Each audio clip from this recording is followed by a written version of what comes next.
You know, there's hidden characters in the card, and I think that face up in there, I don't know if you can see it, but it's meant to be Crowley's face there.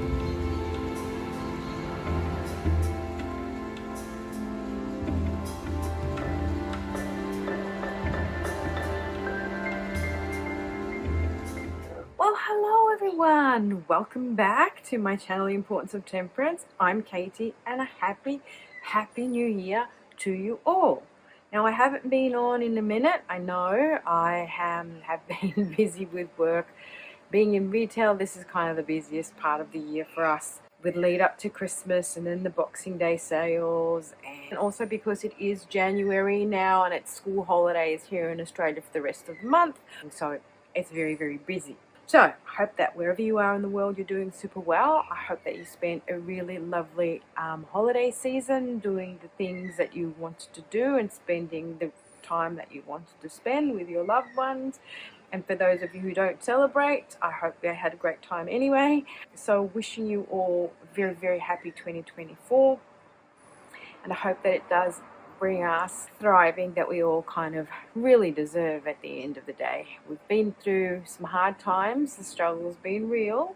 And I'm not going to lie, it's been hard to keep positive and upbeat all through what's happened in the past few years or more. What I'm most thankful for is my own spiritual journey and my spiritual path, and the way that it has helped me deal with issues that, you know, are hard issues, are tough issues. And when you learn to take accountability and responsibility for your own happiness and not blame everybody else or the world, you really then take back your own power to decide what is going to make you happy in your own life. And it's true, the only one that makes you happy is you. You have the choice every single moment of every single day to say, hey, you know what, I'm not going to let this thing piss me off, I'm going to get over it. Or you can hang on to it for dear life and just make that thing from morning till night pissed you off, or pissed off I should say, and then your day is going to be shite. That's my lesson that I've learnt. I'm in total control, and 2024 is going to be where I'm going to be done with victimhood. I'm going to be done with, you know, like blaming other people for how I feel or for what's happening in my life or for whatever happens to me. And so that's my New Year's resolution for 2024. So another thing that I wanted to kind of share with you, the decks that I have sort of purchased that are my fave for 2023, and also the most used deck of 2023. I also want to sort of like share with you my new tarot book, where I have been aiming to get all my notes and stuff all in one place. And I've also got these beautiful books. They both arrived. So finally this arrived. It took months to arrive. This one is the Thoth one, and it's by Gerd Ziegler, a handbook for the Thoth Tarot, and 78 Degrees of Wisdom. Everyone knows this one, Rachel Pollack. And so I finally received these books. They're helping me kind of get some cohesive thoughts and ideas around putting everything into one place. You know, I've got like 55 notebooks with all different content every time I keep starting them and, you know, like never finishing them. So I thought I'd just write it really nicely, take my time about it, write down my thoughts, my interpretations of things, numerology, and, you know, just kind of so it's all in one place. I can go have a look. I've also kind of got a bit about court cards. So this is what I'm sort of working my way through. But how beautiful is this book? Isn't it gorgeous? It's by Paper Blanks, and it's called Olive Fairy. I love it. So that's what I've been doing, or well, you know, I started to do and working my way through it. Now, what I wanted to talk to you about is my favorite decks, my favorite new decks that I purchased in 2023. This is the latest one that I purchased, which is kind of like an oracle deck, but it's actually called Magical Guidance Cards. And they are cards designed by the lovely Astral Lady. So I follow her on YouTube, so her channel is Astral Lady Tarot, the lovely Anna, and she's designed this deck. And when I saw it, I had to have it because I thought it was super cool. I love it. I've edged it in red, so looking super sexy, edged in red. And on the backs you can add writing, So let's see if I can find one for you where I've actually added some writing. So I bought myself a red Posca pen, and I've just added words that I kind of think that might be of interest, adding meaning to the cards. So I've been using these and I have been really enjoying them. I find that I use these a little bit like I sort of ask the question, what's my magic for today, right? And it's been interesting because what happens is the card pops out and it's relevant to what I'm actually doing or what I'm actually thinking right in that moment. It's really, really crazy how it does that. You know, like, I mean, I was cleaning my altar space the other day, and then I decided to just go, you know, pull a card from here, and the actual card with the altar space came out. I mean, hello. So that's the altar card that came out. I was literally cleaning my altar space. So I found them to be quite fun, quite good, and this one here came out the other day, and this is nothing, stillness, void, chaos, feminine energy, Orphic egg. And yeah, it was really good advice actually, just to sort of be in the void, be in the stillness, go back, like mother's milk in the sense, you know, the womb, the stillness, the nurturing of the womb. Anyway, so that is my favorite Oracle deck purchase of 2023. I don't think I purchased many Oracle decks in 2023. I think it was only 2 or 3, and I think I mainly purchased tarot decks. And my fave tarot deck purchase for 2023, it won't come as a surprise to anyone who follows my channel, is the Tarot of Crowley version Aquatint. This is an indie deck and it's by Christoph James. He is the guy from the Rain Coast Tarot. I purchased this, I think it was one of the last ones left. In actual fact, I think I've got a little, yeah. So it's 129, and I don't know out of how many decks, but I was lucky enough to get, I think there were 2 left on the website when I went and purchased this. I watched one of Simon's walkthroughs, of course. Simon made me do it from the Hermit's Cave, and he was showing the black and white version. Sorry guys, I didn't say, but I am filming outside. It's kind of like a bit of a grey, muggy day here in Queensland. It's been raining like there's no tomorrow for the past 3 or 4 days. They told us it was going to be like the driest summer on record, but it hasn't done anything but rain. And yeah, we're outside, so you'll hear noises, traffic, birds, neighbours and stuff like that.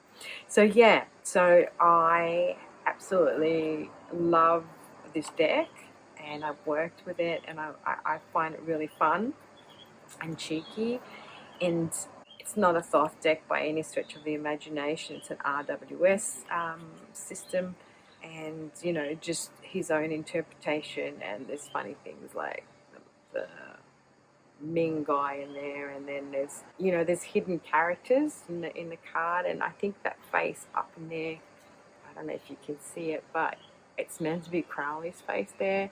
And yeah, he uses kind of like people from the Order of the Golden Dawn, and you know, and his own secret societies, and you've got sort of actors in there, and Crowley is present in a lot of the cards as well. So I think that's meant to be Nikola Tesla. So yeah, so this was one of, well no, this is my favorite deck that I purchased in 2023, and the one that I've kind of used most out of all the decks that I've purchased. And this is, as I said, an indie deck, and yeah, super fun. The only thing, it has a big presence of clowns, and I'm not really like a clown person. You know, what's that word?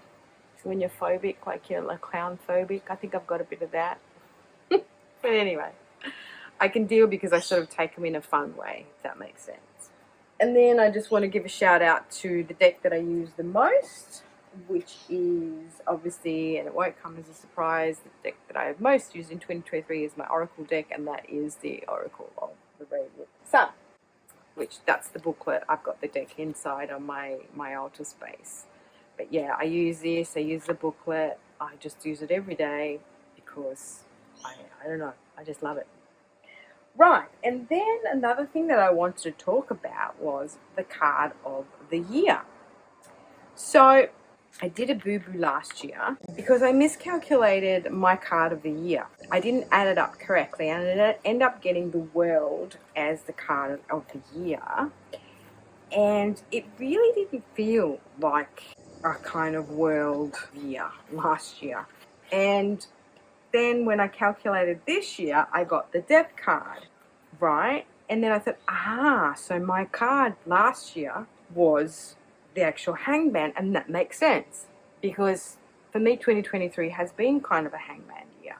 And the hangman I kind of like interpret as being one of those cards where you're on hold. You know what I mean? Like you're not moving forward. You're kind of being held in a position, in a static position, and where you have to sort of stop and look at things in a different way. You're being held up because things are not working out, because you actually have to try and see things differently and work through things differently instead of doing the same things over and over again. What's the saying? If you keep doing the same thing over and over again, you'll get the same result, kind of thing. And it didn't feel like a conclusive, like, a completion year. So sort of like word of the year was order out of chaos, but I didn't get any order out of chaos. I just got this, this static kind of like situation, and this pause situation, this going forward one step but then going back 2 steps, and things that I wanted didn't really happen the way I wanted. So now it makes sense, because to me, if this year 2024 is going to be a death year for me, then it makes sense that last year was a hangman. I got the death card, and I am quite interested and intrigued, because the death card to me is all about transition and transmutation, in a sense, like transmuting your situation, so transitioning from one thing to another. So accepting that things come to an end, but that it's also the end is the beginning of something new. And it's also a spiritual death, I guess, like these kind of big changes and transitions in life.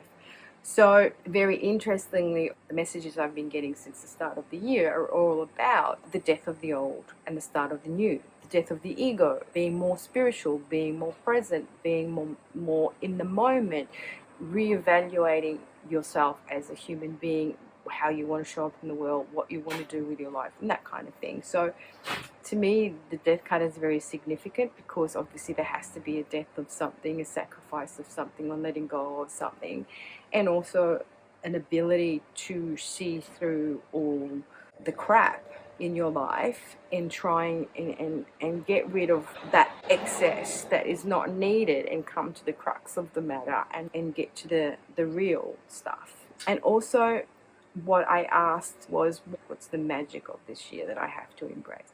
And I come up with health, which is also very interesting, because it's another card that has been repeating for myself. It's to look into your health, but not only like as in your physical health, but in your spiritual and mental health as well. So this year is going to be a focus on that for me.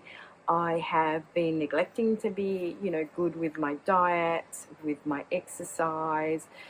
I have also neglected my spiritual health in a way that I haven't been meditating as much as I wanted to meditate, and I haven't been immersed in my spiritual practices as much. So this is a sort of a reminder to get back into what are healthy practices for me. So what are important things to me? My important things are eating well, and it's also moving my body in the correct way, also meditating more, and it's also doing more things that bring me joy and love. Very, very great reminders of things that I have to get back to, and things to come in 2024. But last but not least, I also wanted to give a quick shout out to this deck here, which is also one of my fave decks that I bought in 2023, and it's the Yasin Guzlev tarot deck. It's by Los Scarabeo, and it's mages only, but because the drawings are so beautiful, the illustrations are so gorgeous, I just had to get it just for the beauty of it. And that's why I chose to take the death card from this, to have it on my sacred space to look at for the year. But these cards are just, I don't know, they blow me away. Just beautiful, beautiful artwork. And yeah, it looks like pencil on canvas, but just the intricacy and the design and just the way he has interpreted the mages, I really love. I love the Empress. I love a strong Empress, me. And I think it's based more on Marseille than the RWS, to be frank. It sort of gives me more Tarot de Marseille majors. Have a look at this devil. Classic. Le Pendu. Yeah, so this was my card last year. Well, what can you do? And in conclusion, let's just read you just a quick extract. Well, extract. It's only the little white book's just got the one-liner for each of the majors. And the death says, I move like a thief in the night, opening the doors to infinity. The unexpected. And I like that. I think that is going to be my motto going into 2024, and what I am going to embrace. I expect the unexpected, embrace it and grow with it and flow with it. But instead of going with the flow, what I want to say is be the flow, or be in the flow. That's it from me, guys. Thank you so much for hanging out with me. Wishing you all a great start to 2024, and here's to more involvement in the tarot community, to get to know more of you, and also to, lots more tarot cards and oracle decks to come into our lives. And on that note, thank you all for watching. Thank you very much for liking and subscribing, and until my next one, darling.